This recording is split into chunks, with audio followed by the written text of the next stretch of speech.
Hi, it's Liam from One Direction. Here's a behind-the-scenes look at the sculpting of our figures.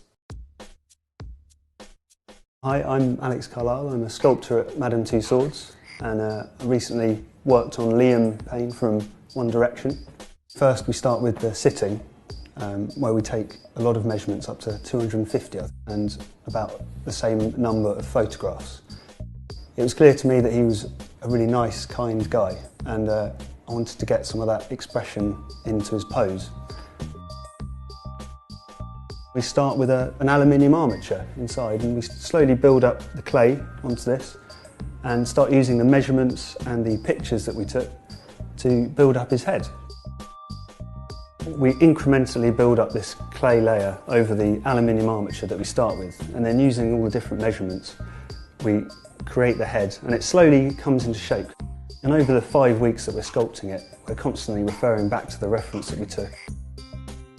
Just trying to get a really good likeness and get it as close to the sittings pictures as possible. And towards the end, we're just really refining some of those details, like around the eyes and the smile, getting the teeth just right.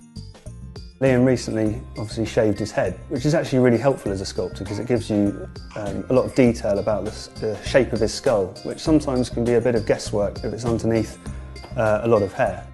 And I think he was quite pleased with the result. He was really concerned that his figure, looked good, and he was really helpful with me getting more measurements and checking things off and giving me any little tips about what he thought about it.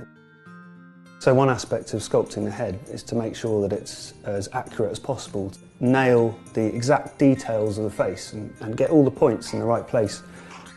And that was a bit of a challenge because the expression that we were trying to get was this key thing of him looking kind of generous and kind, and at the same time kind of excited to be there with the rest of his band.